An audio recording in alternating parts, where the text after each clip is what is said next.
Hello, and thanks for joining us today. I'm Eric Mancini, CFA, CFP Kaya, and the Director of Investment Research and Wealth Advisor with Trapegian CPAs and Wealth Advisors. And today we're going to be looking at investing in renewable clean energy. Why, why we're getting into this space, the different ways we could get into the space, and why we have chosen the way we have chosen to get in there, which is renewable infrastructure and utilities in transition, which we'll get into in a little bit. And then finally, the specific investment we made in the space, which is the Ecofin Global Renewables Infrastructure Fund, ticker ECOIX. All right, so to expand on why we're getting in to the space, one is growth. So along with technology and healthcare, renewables and clean energy, one of the few areas that are expected to grow at upper single digits, low double digits, really for the next decade.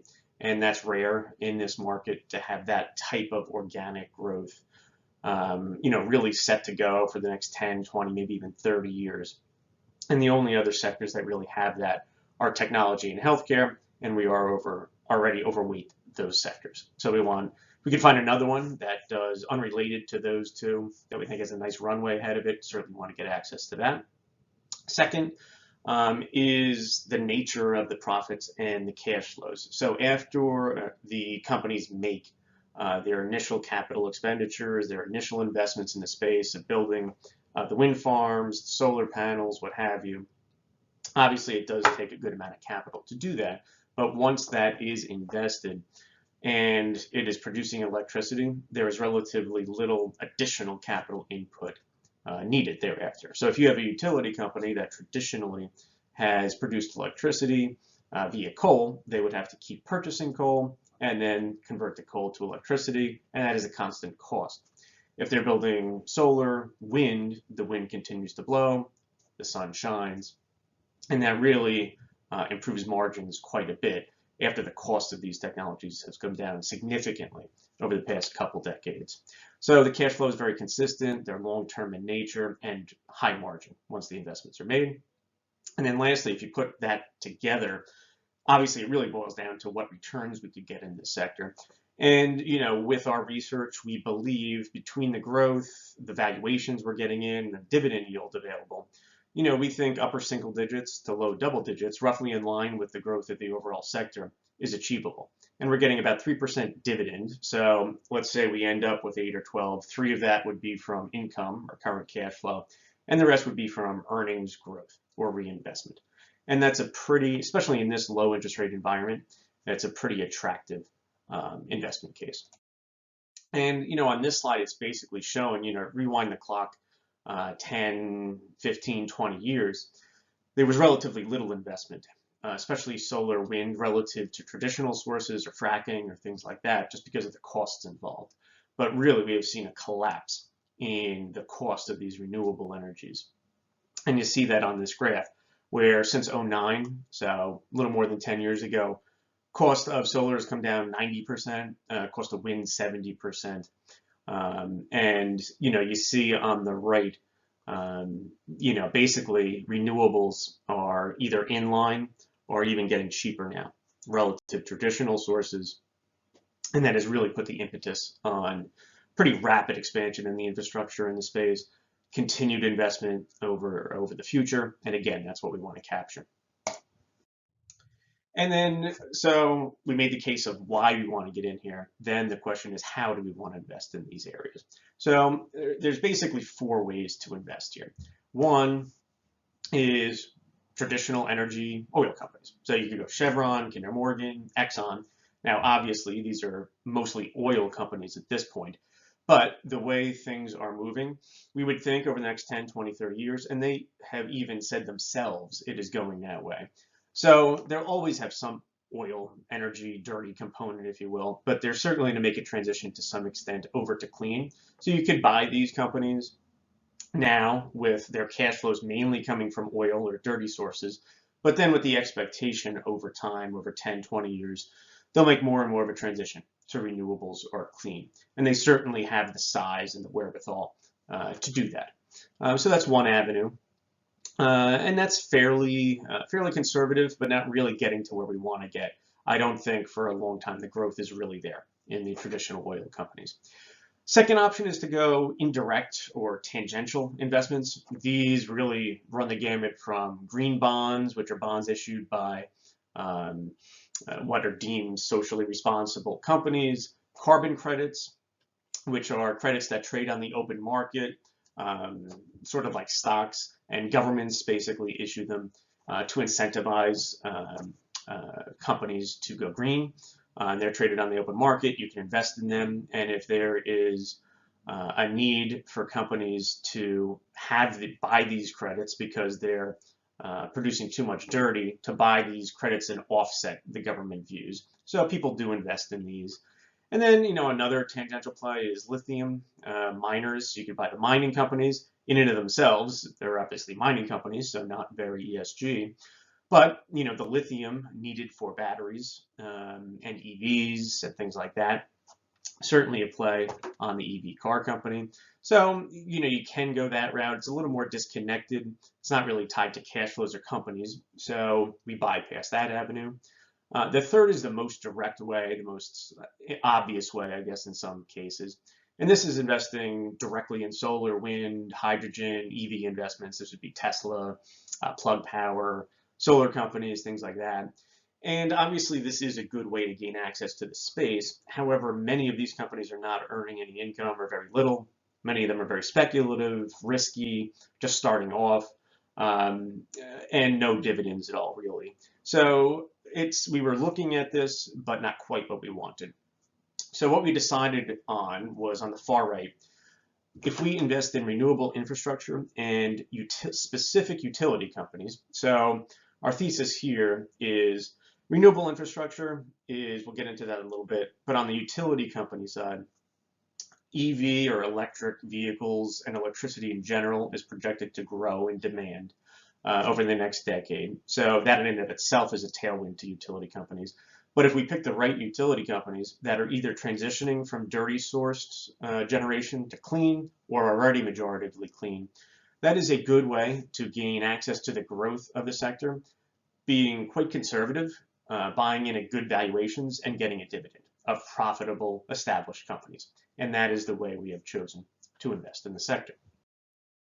And this is sort of looking at that electricity demand growth that's projected.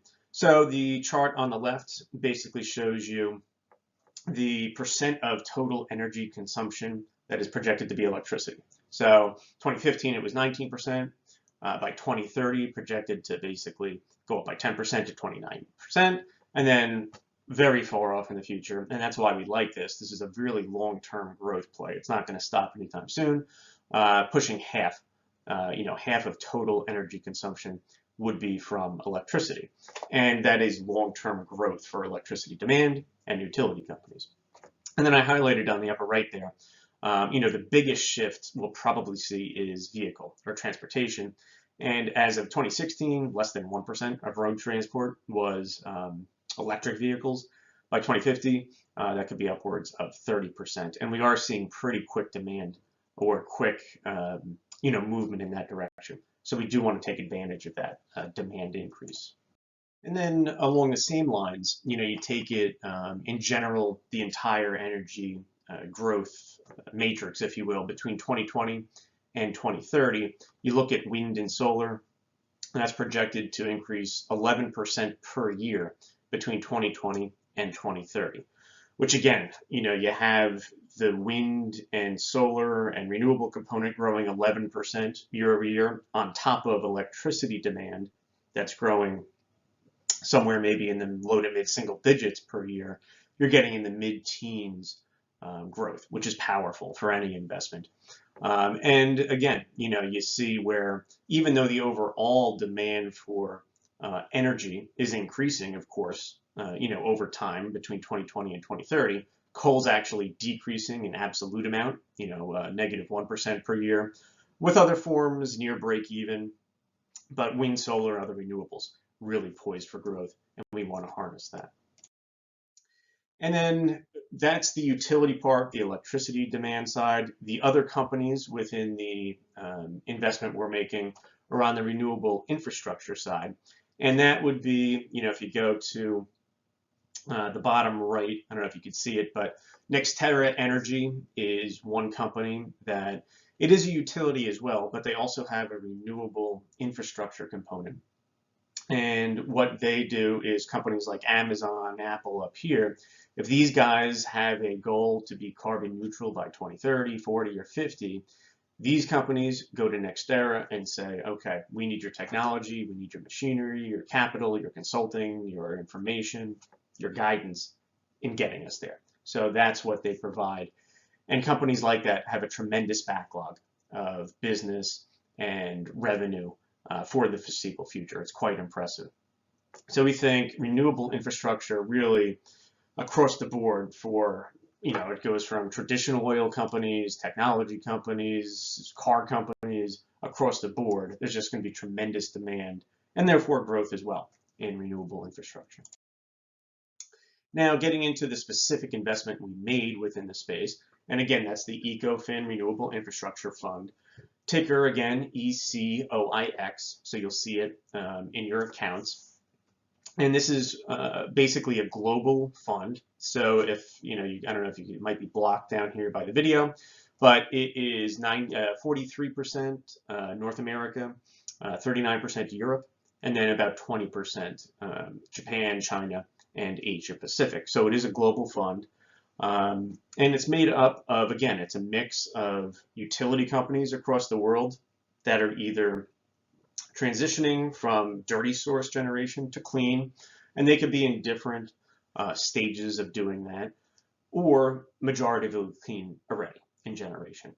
And if they're majoritively clean already, then they have high profit margins as we speak, and again, they'll take advantage of the increased electricity growth over time. If they're utilities in transition, when they still have some dirty generation and they're transitioning, they'll sort of get a double tailwind of that overall electricity growth plus the economics of transitioning to clean after initial investments are made. And then I just highlighted a few of the more well-known companies. Edison International is the third biggest holding right now in the fund, and that's a utility out of California. And California is really pushing significantly for renewable clean energy, and therefore Edison International is poised pretty nicely to take advantage of that with electricity generation. NextEra Energy, we just mentioned, they're really across the gamut. It's out of Florida. They have a traditional utility company, but then they also have a section that's renewable infrastructure.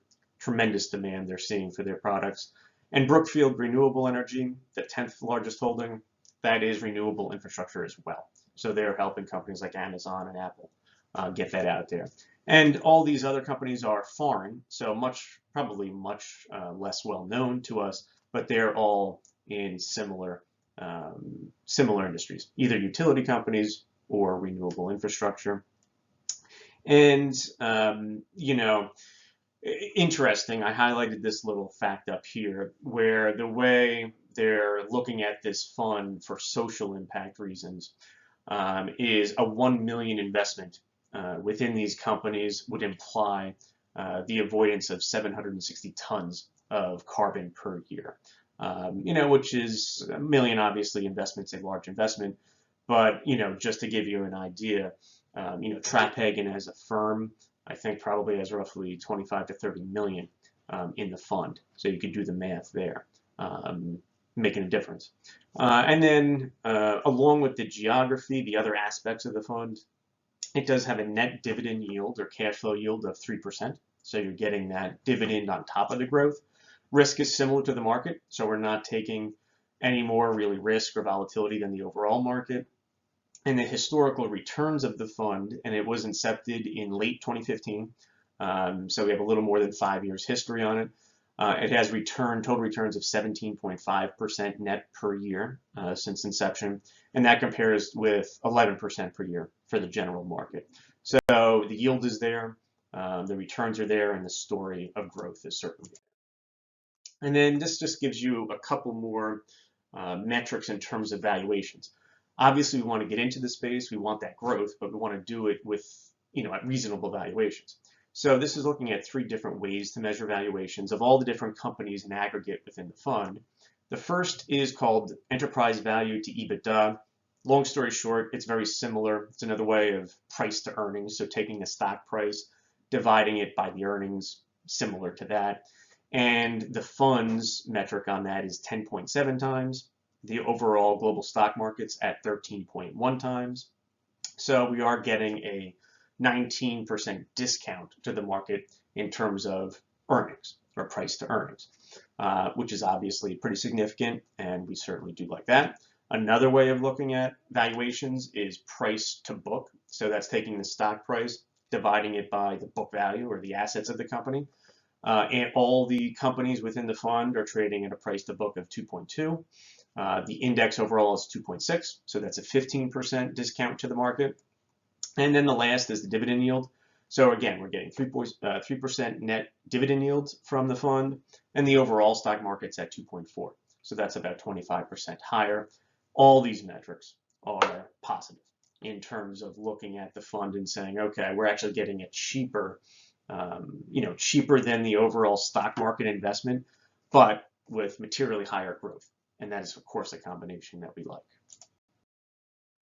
And that's basically what I had. Any more questions on renewable, clean energy, or this specific fund, please let me know. My email's at the bottom, eric@tfgllc.com. Thanks a lot for joining in. Bye-bye.